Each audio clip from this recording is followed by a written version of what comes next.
Oh yeah, so that's my junk fan, right? To keep my junk cool. Junkfan.com. I wanted to. Somebody had talked about basically. I think the gist of what they were wanting to know is how do you design a subwoofer from the ground up? And really, you got to start with the coil, not with the motor. But typically, what happens is, from an engineering perspective, you can see this really easy from like an architectural perspective when they design like a duplex. So a duplex is a house. It's basically two houses in one. But what they typically do is make one big house, and then down the middle, it's a mirror of each one. Most of that is because the kitchen will be here, and toilet and bathrooms and things like that will be back to back to save on plumbing, right? Because why build one house here and then have plumbing that goes all the way across? And you know, the more plumbing you have, the more chances you have for failure. So from an engineering perspective, you want to be affordable, cost effective, you know, that sort of thing, bring value. You know, value is really where it's at, meaning low cost, high productivity, you know, great yield, that kind of thing. So you'll see those things in all sorts of engineering, and that's from architecture. From a speaker standpoint, the place to start really is the coil. So, and there's a lot of variables that you got to consider. You know, you got to consider how many pieces do you want to build?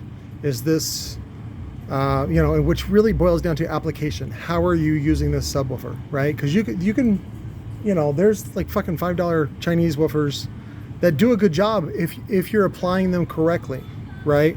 But if you're asking it to do a job that it's not made for, then it's gonna suck, right? Just because it's like hammers, right? You know, one type of hammer is not the same as another type of hammer.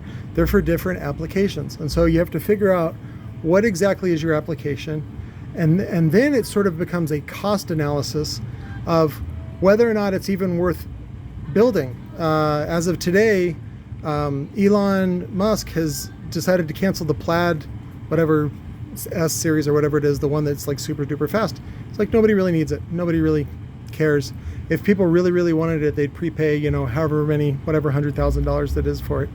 And yet even then, it may not be worth it considering the time and the maintenance and also maintaining that type of client, because you know, a lot of those clients are very demanding, right? When you're going to fork out $200,000-$300,000, whatever it is, they can be very demanding, and so you have to have your shit together in order to meet those demands and sort of cater to those clients. I do not have my shit together, right?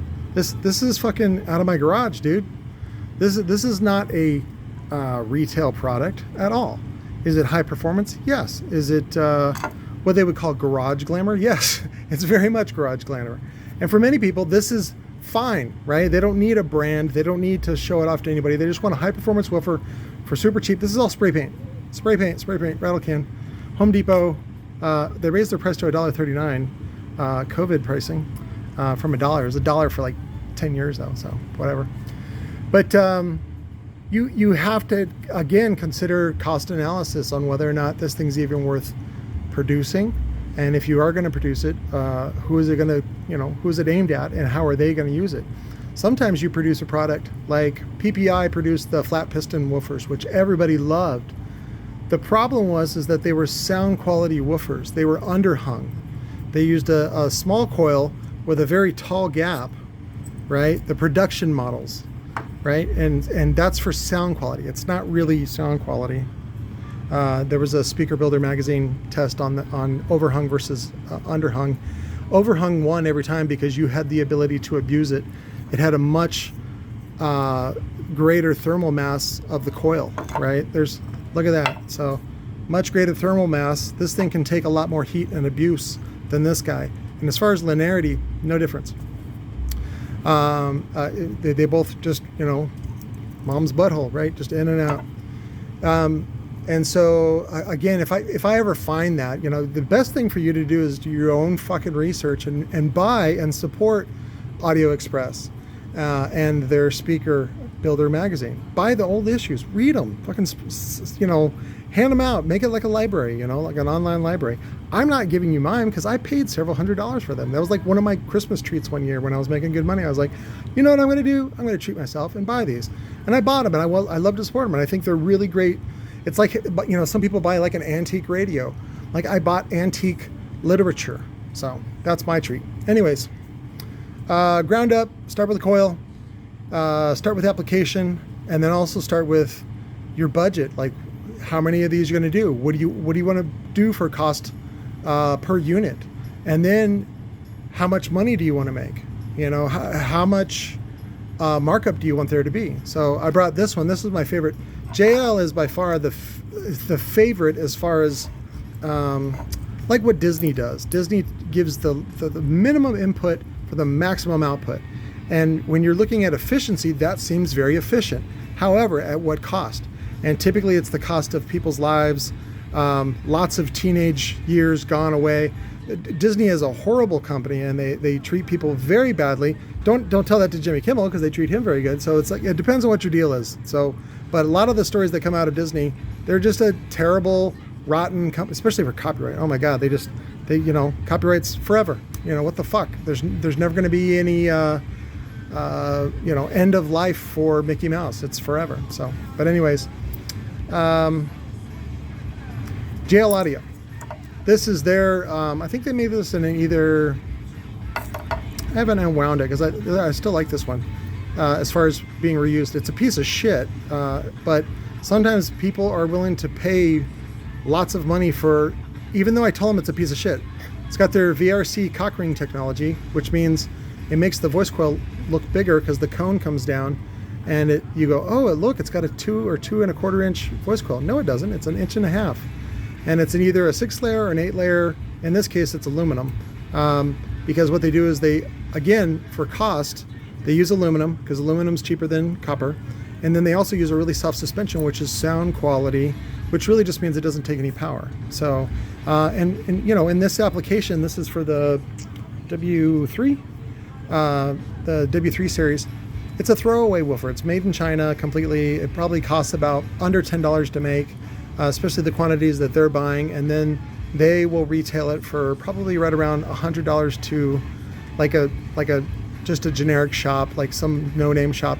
Other places, other distributors like Crutchfield or Best Buy or somebody like that, whoever, or even just online direct, they probably get a little bit better deal, maybe like $70 for the driver. And then of course they're supposed to retail it for $200. Now it's not that they can control the price, but they can control who distributes or who resells. So if you don't play along and if you don't keep the MSRP high, then guess what? You don't get to buy anymore. So it's not total price control, which is of course illegal, but it's a way to control who distributes the product and who doesn't. So, but you could knock this off in China, but I mean, I don't even like it because it's a piece of shit. So, but it just doesn't handle a lot of power, especially for the money. Now, if you could buy it for $5 and then say sell it for $50, I think that's a fair, you know, deal, especially the kind of performance that you're getting. But again, what kind of compromises are you making when you're designing this thing from the ground up? So they decided to go with a multi-layer coil, number one for mass, for the how heavy it is. And so if it's the right sort of, I don't want to say magic, but just if it's the right heft and it's got the right wind height, it's got the excursion, yes. It's got the mass that you need without having to add mass, yes. And then also size is definitely proportional to cost. So it's very small, which means the cost on this is probably, Chinese cost is probably under $1, I would say. It might be a little bit more, but especially now, but maybe like $1.50, no more than that. So especially on the quantities that they're buying 10,000 pieces at a time. So, and also it's capped on. They do that so it doesn't rub. It's not for anything magical. It actually gives worse power handling properties than, say, aluminum. Again, it goes back to thermal mass. How much abuse can it take before it vaporizes or whatever? So, and this little fucker can take a lot of abuse before it finally dies. Typically, the leads die out. So that's the other thing too, is this is also cost savings instead of using a spider with sewn leads. So, but sometimes that varies. it depends on, again, it depends on availability of China. Depends on what's on sale, you know, because when these, it's like, you know, when you show up, I was going to equate it to slaves. Well, I was remembering a story my mom told me about how they used to, slave auctions would work. Sometimes they would look at slaves' teeth or see how high they could jump, just really degrading stuff. But I mean, if you're looking for strength and you're looking for durability, you know, that's why you kick the tires, right? And so when these buyers, these purchasers show up in China, or even just are reviewing options and deals, they see what's going on and they see whatever everybody else is producing. Now, sometimes they produce something proprietary. Now, this is proprietary only because they want to control the recones, or better yet, just again, minimize cost, maximize performance and value, but they're still taking advantage of the market because they're charging, I think, $2 or $250 for this thing. We're talking about a JL Audio W3 version, whatever, 2 or 3, whatever the bullshit it is. So sometimes vendors, or I want to say vendors, buyers, purchasers for a larger company, because if you have a purchaser for your company, typically that means you're pretty large. If it's just you're tiny, you're a speck, you're nobody. And that also varies depending on what's on sale. It also depends on what your budget is. How much do you have to spend? The real value and the way to control quality, of course, is to order parts only, because you can get the part, you can examine it and see how they vary from one to another, especially this in spiders and cones and things like that. I've received many times, I bought directly from XY, the largest soft parts manufacturer in the world, and like they were all out of spec. I told them 2 millimeter thickness on the cone, and guess what I got? I got like 0.5 millimeter. And everybody that I've worked with in the past that's also had like a cottage brand or something like that, Nick Lemons from Stereo Integrity, I've bought tons of cones from him that were too soft, and I've made them work, again, depending on application. For his application and the throughput that he was producing for the products that he's producing for the market that he's going after, no good. They were a waste. And if you have good relations with people in China, a lot of times you go, hey, motherfucker, look, you sent me the wrong shit. And then they just go, okay, fine, we send you more. And then, you know, they send you more. So again, though, it depends on your deal, because I've seen a lot of deals go sideways where it depends on if the company has tooling. That's where they get you a lot of times, because sometimes they'll have, like some of the deals I've heard about with Diamond Audio, they had the tooling for the grills or the badges or the frames or something like that. And so then even if they rip you off, the speaker company, the manufacturer, the factory, even if they rip you off, they own all your tooling, right? They hold it. It's a physical thing. And so they kind of got you by the short hairs. So there are downsides to getting proprietary stuff, whether it be a tool like framed, you know, these are injection mold that I'll put a video from Russell Wong, I think his name. It's Shock Industries. Russell does a great video on injection molding for this. It's really cool. It's just aluminum injection mold, and you'll see that a lot on these. There's a lot of right here like that. That's an ejection pin site where it's still soft, but it'll eject it out. It's hard enough that it then releases it from the mold. But anyways, so yeah, when you're setting up tooling for that, sometimes it can run $40,000, $50,000 to make the tool, right? The tool is the mold to then make the frame.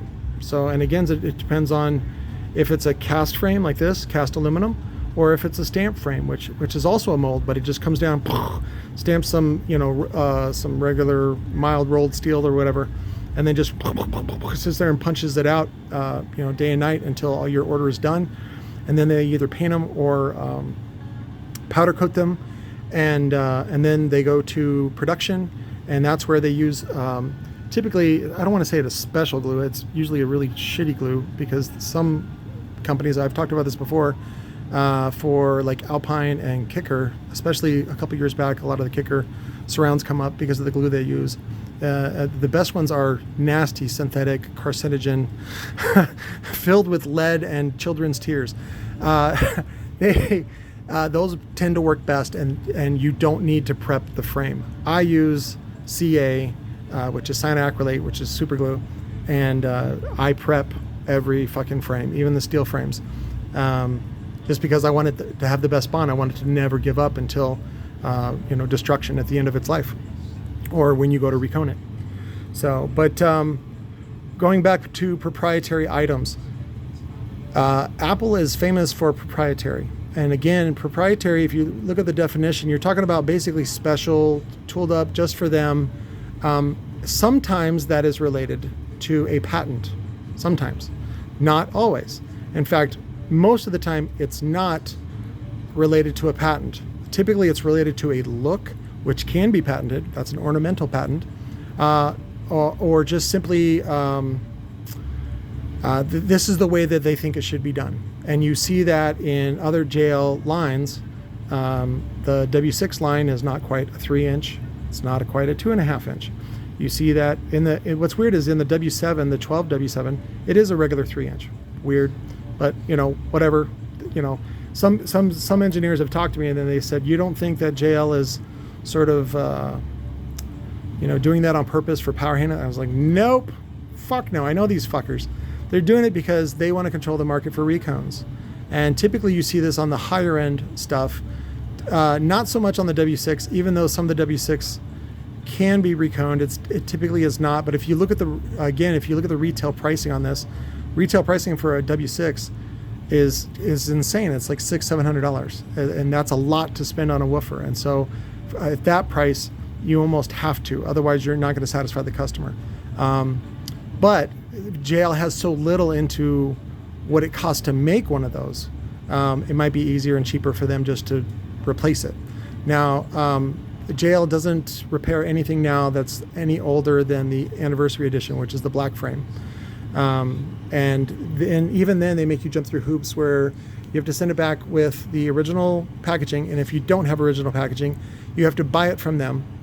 And then when you return it, you have to have proof of purchase and all this other stuff. So again, what they really don't want to do is sell you a recone.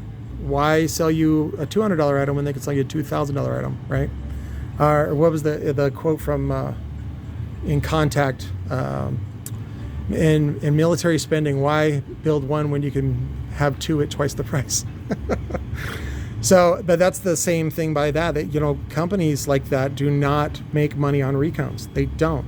Now you say, well, how can I make money on recones? Or Patrick, how come you keep saying that? Because at your scale, yes, you can, because it requires very little input and you get a lot of output. And so that actually feeds the cottage industry of speaker builders working from home.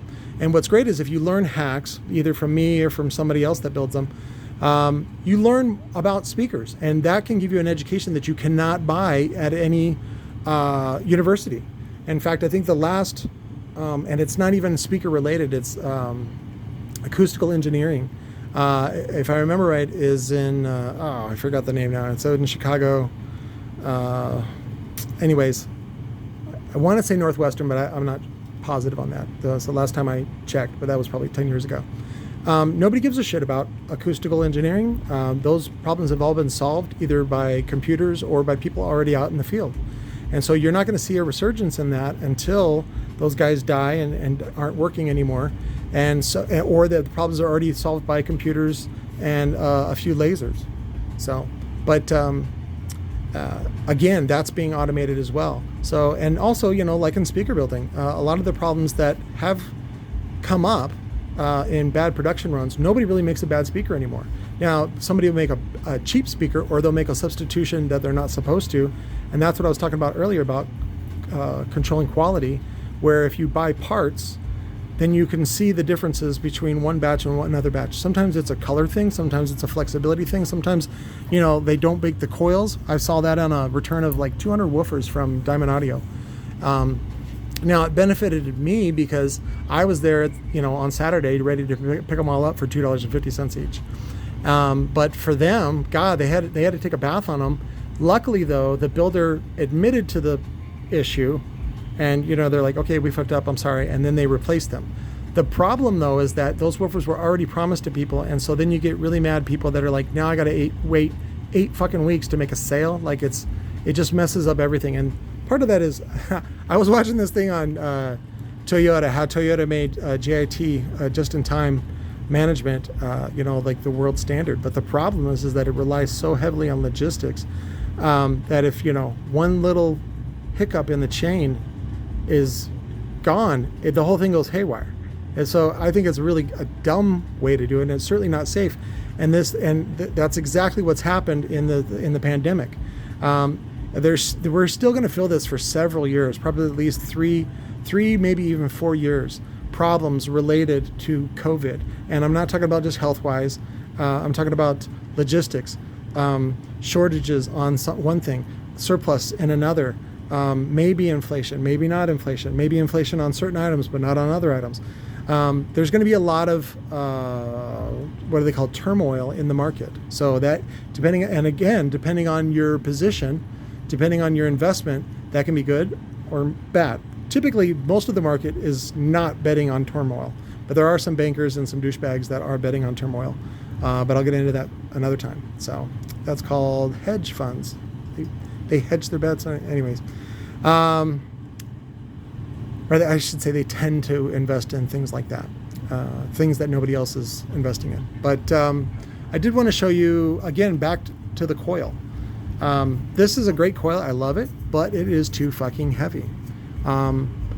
Again, it depends on your application. So let's start with that then. So because I feel like I'm not really getting anywhere, but I still want to explain this. Okay, so I forget the name of the rule. There's a rule about subwoofer. I